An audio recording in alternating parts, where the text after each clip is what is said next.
Good. So hi, everyone, and welcome back to our, I believe, fifth episode of our Windclusion Podcast.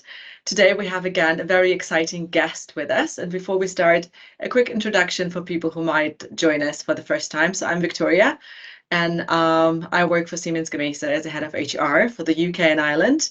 And I'm very glad that today I have actually two colleagues from Siemens Gamesa with me. One of them is our special guest, Sophie. And why Sophie's joining us, she's going to tell us in a minute. So hi everyone, I'm Sophie. I'm the Deputy Site Manager for Gwyntamore Offshore Wind Farm. We're based in North Wales in the UK, and I'm really excited to be part of this Windclusion podcast today. And as Victoria's already mentioned, I'm also working for Siemens Gamesa Renewable Energy. Happy to have you here, Sophie. Exactly. Very warm welcome from all of us. And good question. Why do we actually have you here today? So way back when I first started working for SGRE, I was very much, I don't want anything to stop me. I want to get offshore. I want to get on the turbines with my technicians because, being honest, that's where you have the best conversations, the most open and frank conversations as well. So for me, it was a no-brainer. I'm going to go get my GWOs. Nothing's going to stop me, and I'm going to get on the turbines. It went a little different to that. I went to do my GWOs and I ran into quite a few issues that maybe I wasn't prepared for. Maybe I was a little bit naive because we do portray wind as this very up and coming and new industry. Predominantly, my biggest struggle was ill-fitting PPE, and also in my sea survival, I had a leaking immersion suit. So I did it. I wasn't going to let anything stop me. But at the end, I was absolutely soaked through, and that's not the point at all. For anyone that doesn't know, your immersion suit is there for in life-saving situations. It keeps you dry. It's not letting the water in. I was essentially swimming in my immersion suit. So I walked away from my GWOs, I passed them, and I thought, you know what, this isn't right. I'm in a position now where I can challenge this, and we really want to encourage more women into the industry. And I really wanted to get behind that and say, you know what, I'm holding my hands up here. This wasn't perfect. I'm not saying it's perfect and someone else can go and fix it. I'm saying I want to fix this. I want to find the support and I want to run with it. And then off the back of that, I found that I couldn't get a harness that fitted me either. I couldn't get any trousers, and to be honest, I can go into a local shop and find a pair of jeans that fit. So it blew my mind that I couldn't find a pair of trousers that I could work in.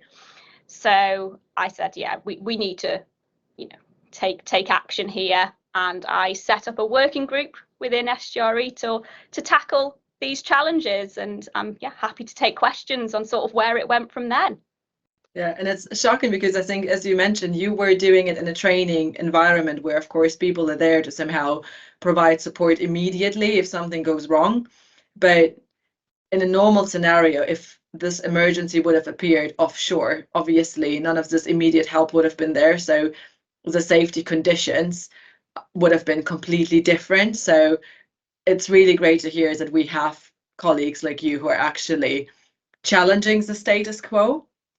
And prior to this podcast, we were joking about how you became popular almost overnight for something that should be something that actually should be a given rather than something that has to be challenged in the first place. So would you mind sharing with us a little bit of your experiences after you set up the working group and started engaging with suppliers and trying on some of the PPE?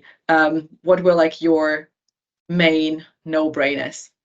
And maybe to interrupt shortly, because I know we are in SGRE very familiar with the abbreviations and everything. Exactly. So can you just also go into what PPE is and the GWO? I will try. I will try the PPE. So we are not part. Losing our listeners completely. I will try the PPE part if you allow, Sophie. Is it personal protection equipment? Personal protective equipment, yes. And then the GWOs are essentially the driving license to needing to go offshore. It's all your basic qualifications that you need to obtain to go offshore or to just work in the wind industry. So you've got working at height, manual handling, offshore sea survival for anyone that's working offshore, and then you've got enhanced first aid as well. So it's just the basic bare bones to get you working in wind, essentially. And then we expand on those throughout developing technicians as well. So that gives... Are you right now somewhere offshore? No. So No. the wind farm I am based at, we have something what's called CTV transfer, which is you essentially get in a vessel and you go to the turbine each day. So it's about a 45-minute transport time in a vessel to get to the turbine. The technicians spend probably about 8 hours on turbine, and then they get the vessel back to the port and then they go home. So they're at home every night.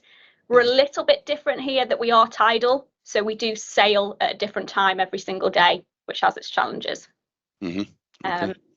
So I hope that gives it a little bit more of an idea of what's required. Very exciting. And did you have the chance to fly with a helicopter to the platform as well?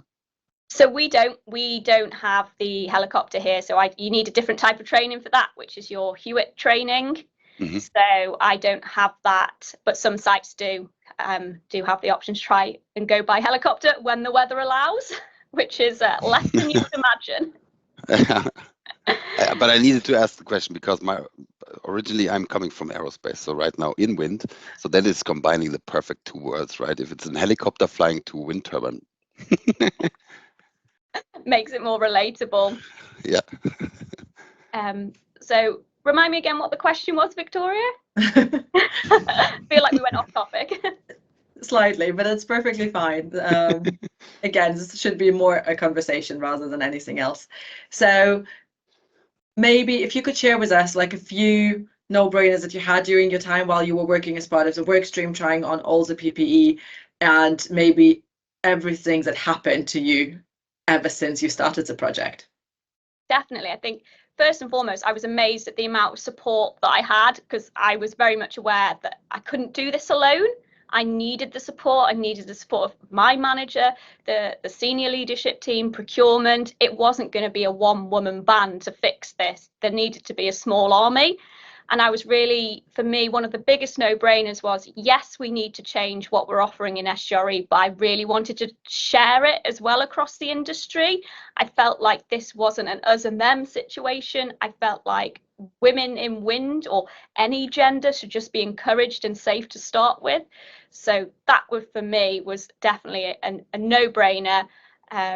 Also, I knew from the get-go what I wanted to achieve in regards to it wasn't it'll do, because I felt like we've been sort of putting up with that for a while, that it'll do, it's thereabouts, okay, the length isn't great or the comfort's not great of the harness, but it'll do, I can get offshore.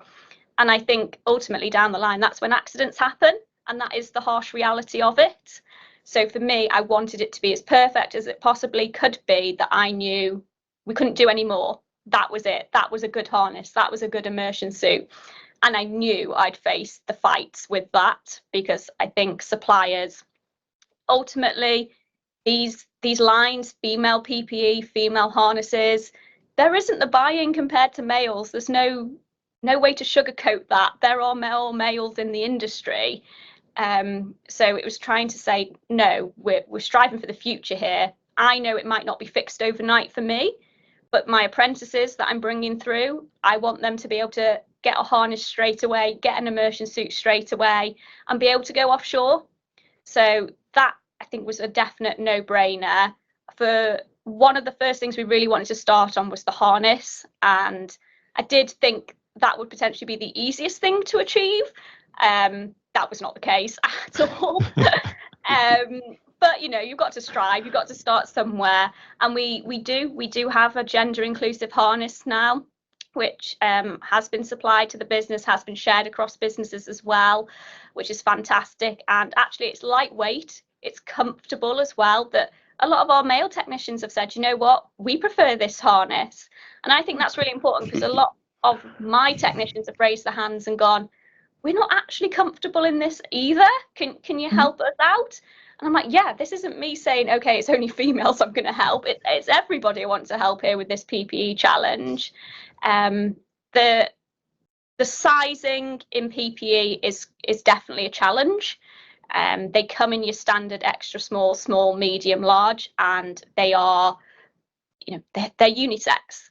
And that's really difficult as well, I think, for people coming into the industry, that it's not just the availability, it's reading what the sizes are. It would be so much more helpful in the catalogues if the sizes were size 6, size 8, size 10, because it just makes it more relatable from the get-go. And those are small wins, and that's what we're working with our suppliers now.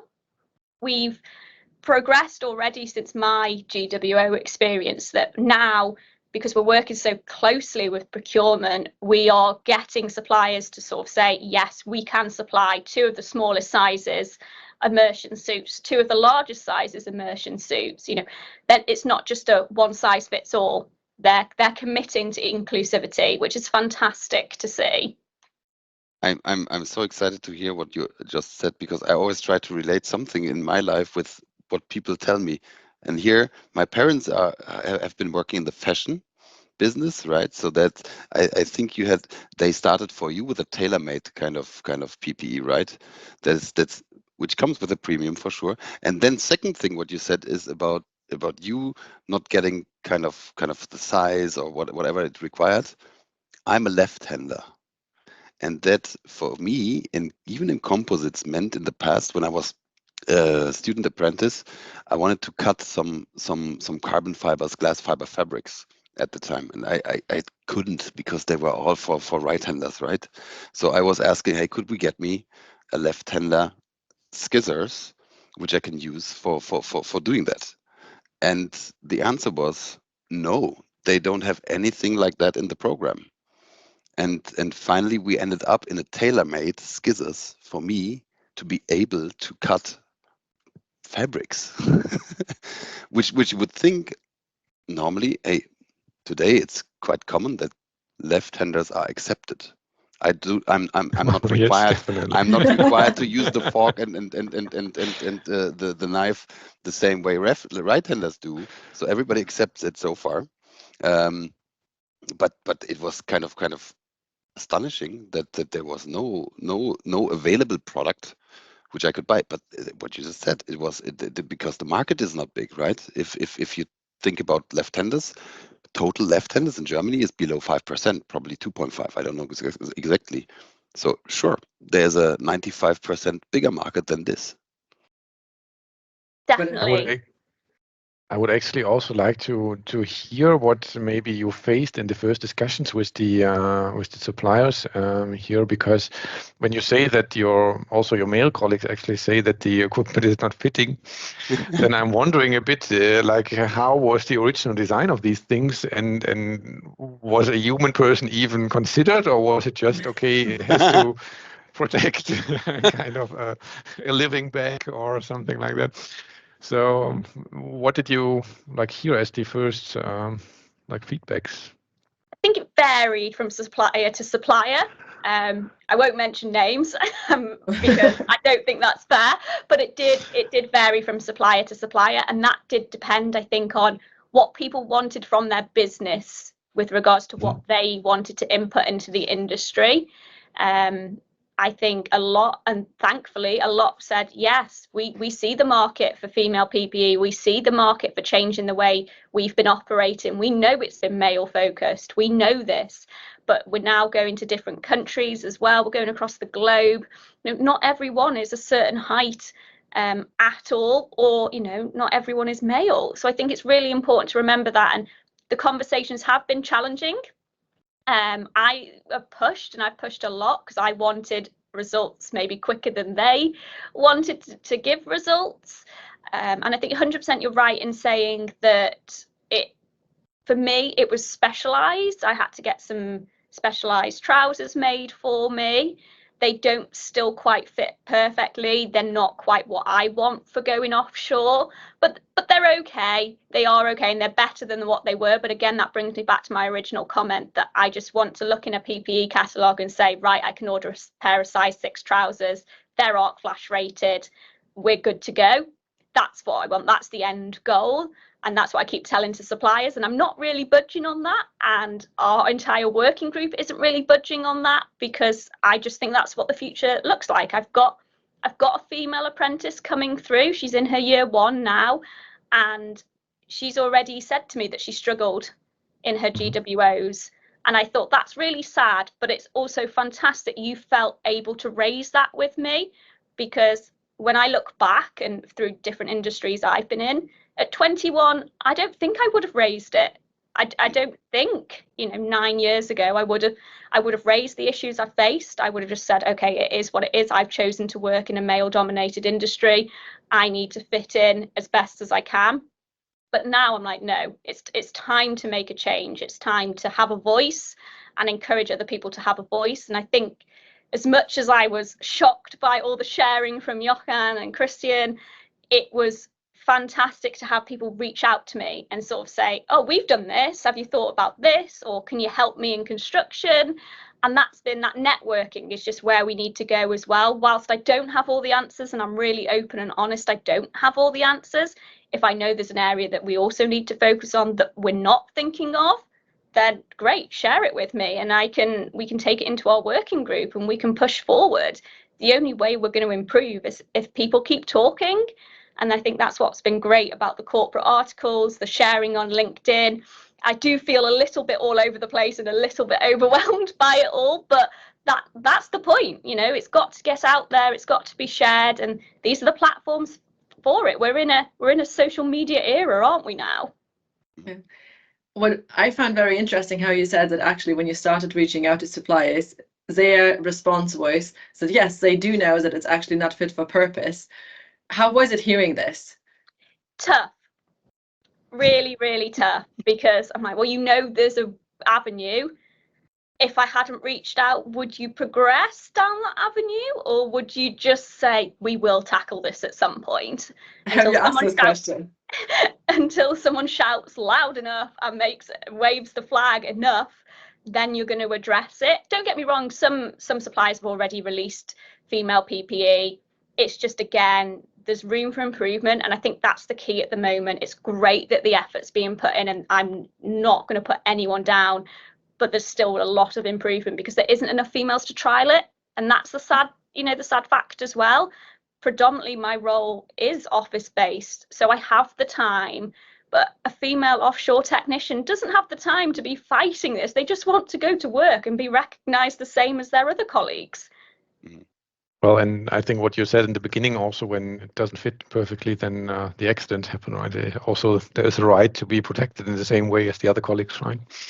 Definitely. And so only recently, a wider industry business, we've trialed an immersion suit that is specifically designed for females and has been, designed by a female engineer within that business. And that's been fantastic, because it was great to see other people from other companies as well having those struggles, and we were able to bring our female technicians and say, trial it, let's see what's wrong. It was only a prototype, and again, they designed this fantastic immersion suit. It's no different to the ones that they give to their males, so you're not suddenly standing about to climb a turbine wearing a completely different coloured immersion suit, because we don't want that. We just want to be equal.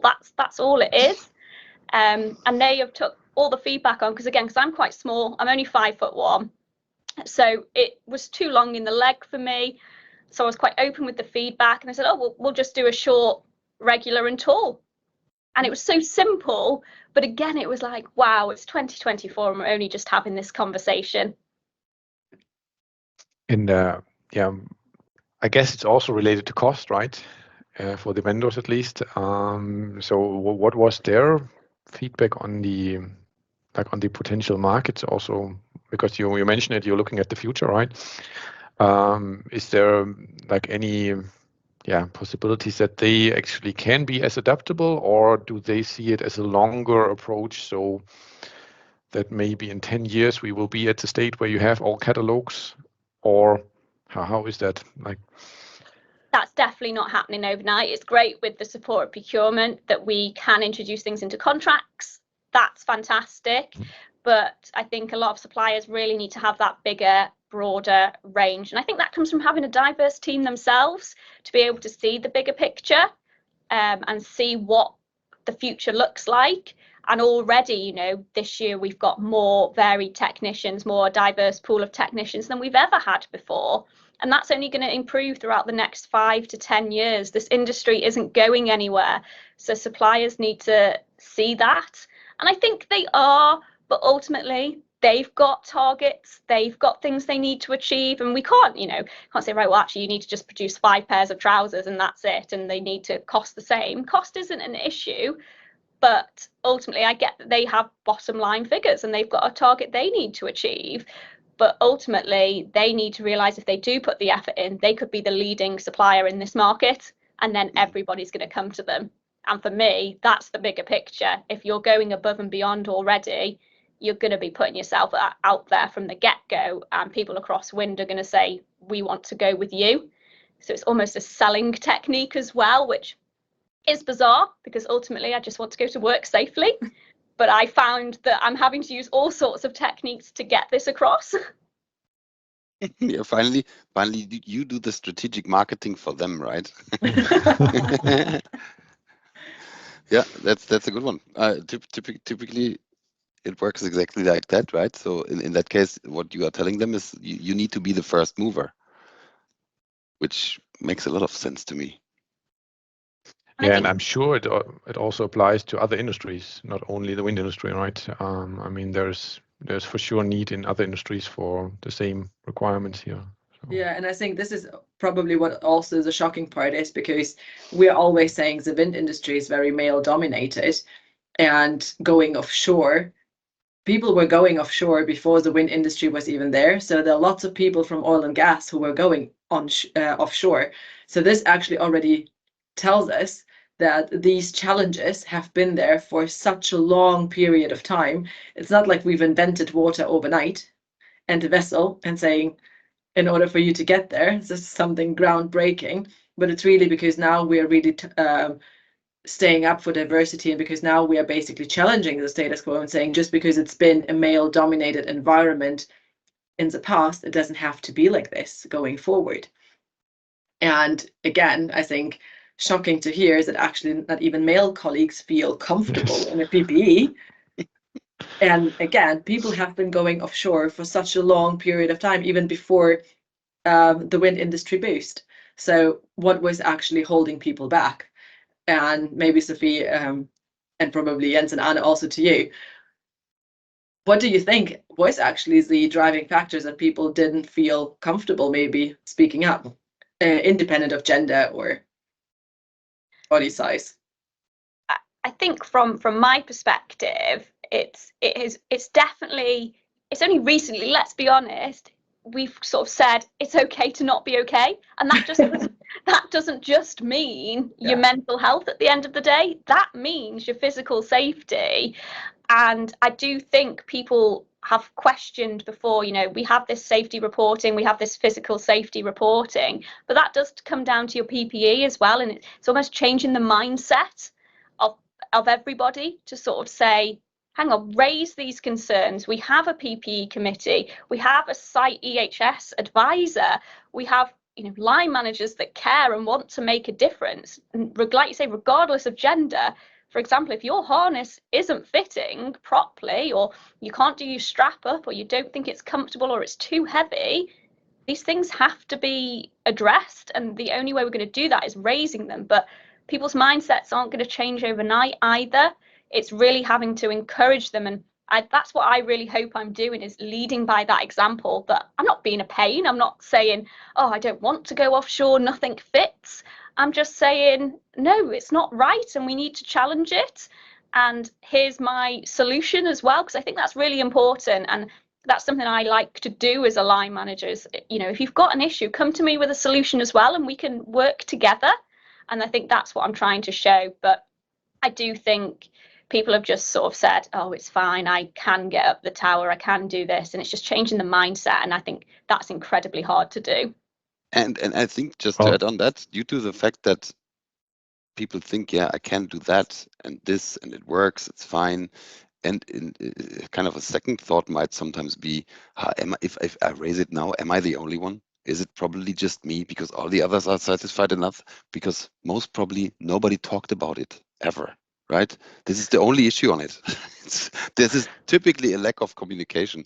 And when you first were speaking up, I think a lot of people said, and as you mentioned earlier, hey, yeah, I see the same issue. Since 10 years. Wow, this is crazy. Yeah. And I'm also wondering, because I remember an experience 12 years ago when I started as also a service technician in the healthcare industry, where I also had to get my first pair of safety shoes, and Mhm. it was, yeah, I would say mid-priced safety shoes, and they were really not comfortable at all. It was a pain to walk the entire day in them. And I remember that I raised that also at the time, and the feedback I got at that point of time is, yes, they are there to protect you, not to fit or to feel comfortable. Where I'm also think it's the same like these medicine, right? Medicine is also not supposed to taste good because it should cure you. Maybe that's also a part of the mindset that PPE has never been seen as fashion, Yeah. to say it a bit plain. Mhm. But that, as you said in the beginning, that can actually have like serious impacts on safety in case you like get tired very quickly, or anything else, like if you suddenly have some pain and are not focused anymore. So that would be an interesting point, at least from my side, to see if the industry actually changed over the past years. Also of the reasons you just mentioned, that we simply think about more. So yeah.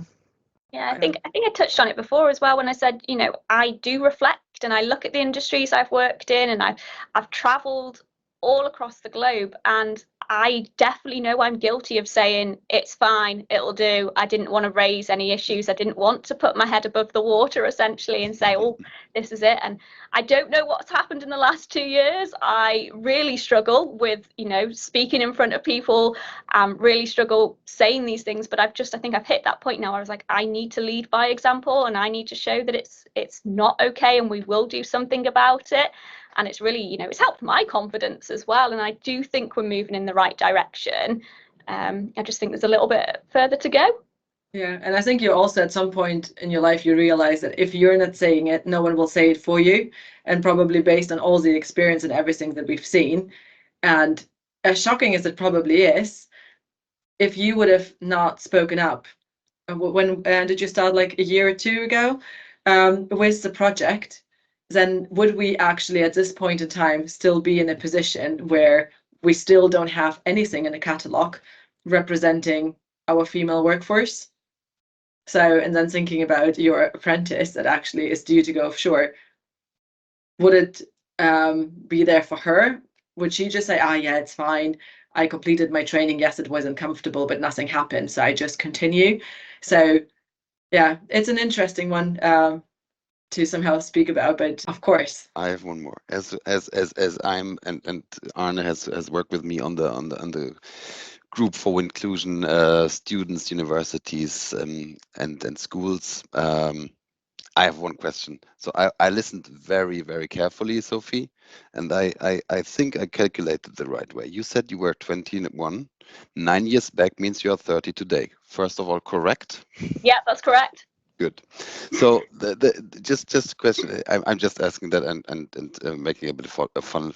But the real thing, what I would love to, if you, because what we think, we love wind industry, right? And you obviously, as a good role model for what you just told us, did or do as well. And the question to me would be, if we go back in time a little bit, what did attract you going to wind? What it did attract you? I mean, offshore, right? This is as well a big move. Even for me, it would be, to be honest. So really big respect from my side. So it would be great to hear a little bit about your journey. Probably if you go back to what did you study? Why have you been so attracted by wind? Why have you been so attracted to go offshore? And does it require you to not get seasick, right?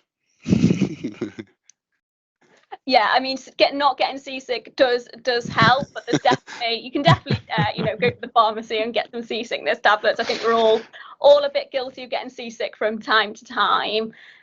So I actually studied chemistry at university, so I do not use my degree now at all whatsoever. And predominantly from university went into engineering. So I worked for a scientific company. We installed something called mass spectrometers across the globe. So I did that for 4 years. So I've been to some really exciting places. I've been to South Korea, I've been to Texas, I've been to NASA as well, which was really exciting. And I really enjoyed it, and I would encourage anyone that if they get that opportunity when they're younger to travel for work, it's a fantastic experience. It's tough, you're on your own, you're in different countries, but it's amazing and it gives you so much experience of the world.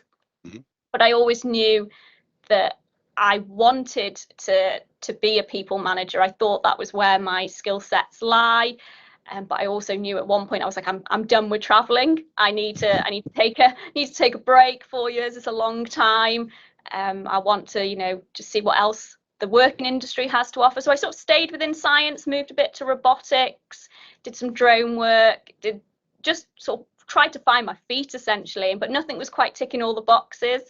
And then the job that I'm in currently came up, and I said, this is what I want to do. It's like, this is a really forward-thinking industry. It's new. It's not far from where I live. I can see the turbines from my house. I was like, I really want to go for this. But it was a huge confidence sort of barrier to overcome, to sort of say, I'm going to change completely from science over to wind and renewables. But I clearly proved myself in the interview, and I'm 2 years in and I absolutely love it. It just gives you these opportunities like today, like what happened on International Women's Day as well. I don't think I would have had that. I think there's a lot more openness to sort of challenging what you're in and the environments, which I really enjoy. And I would encourage anyone to get into it. I really would. It's just such a wide-ranging industry. It's not just offshore, it's not just onshore. There's so many different parts to it. So I would really encourage anyone. I didn't even know about renewables when I was in university, and it probably would have changed my career path if I did, but I got here, and I like to think I'm making a difference now while I'm here. Cool. Thanks a lot, Sophie. Very nice. All right. Cool. I also have a last question. So everyone has a last question. What was actually the most funny experience during that journey? I mean, you said a lot about challenges, but was there also something where you really think back and think, that was really funny? That's a really tough question. Okay. So the answer is no. No, there was definitely a lot of fun experiences throughout it, because you're in a working group with people of different dynamics, different ways of operating, and they bring you closer, and you just get to know other people. You do have a lot of fun and a lot of pushing the boundaries, which is fantastic. But probably for me, the most maybe rewarding and equally fun experience was taking 3 of our apprentices, only last month, to trial this new immersion suit. And we were in an indoor pool, and I did my GWOC survival outside in November. It was horrific, never mind the immersion suit. And I was sat in this warm pool trying this immersion suit on, and I was just watching these apprentices have the best time. And they were just respecting our company as well, because there was other companies there, but they were just absolutely loving it. And I was like, this is why I'm doing it. This is it. And I just sat there in this pool thinking, yeah, no, this is it, Sophie. You've got this. You're moving in the right direction. These 3 people are going to be absolutely fantastic in the industry. And they were just having a great experience, and they would never have ever, experienced anything like that before. They'd just done their GWOs, and they were like, oh, okay, yeah, it didn't fit. But to be invited to this, so young, and so they just gave the most amazing feedback as well. And I think for me, that was the best experience I've had so far in this, to just see how much they appreciated it as well. It's very impressive, I would say. Yeah. Perfect. And hopefully they're going to tell their friends, and we finally going to move into the right direction and attract more diversity into our sector as well, so that we are going away from the stigma of a male-dominated environment as well. So yeah, thank you very much, Sophie, for being a role model. Thank you very much for taking the time to talk to us today. It's been a lot of fun. And interestingly enough, I've seen some pictures of Sophie, how she was trying some of the PPE. And for me, this was the funniest moment. There is a lot of photos of my hands and various parts of me across the business that I'm like, I've given up now. I feel like this is just me. I'm just the person to try things on. Fabulous. All right. But yeah, Thanks thank a you lot, so much Sophie. for having me. Thank you a lot for being here and sharing so openly. I think we all learned a lot today, at least I did. And yeah, I hope also you listeners enjoyed the episode again. And stay tuned. Have a great time. Bye-bye. Bye-bye. Bye. Bye.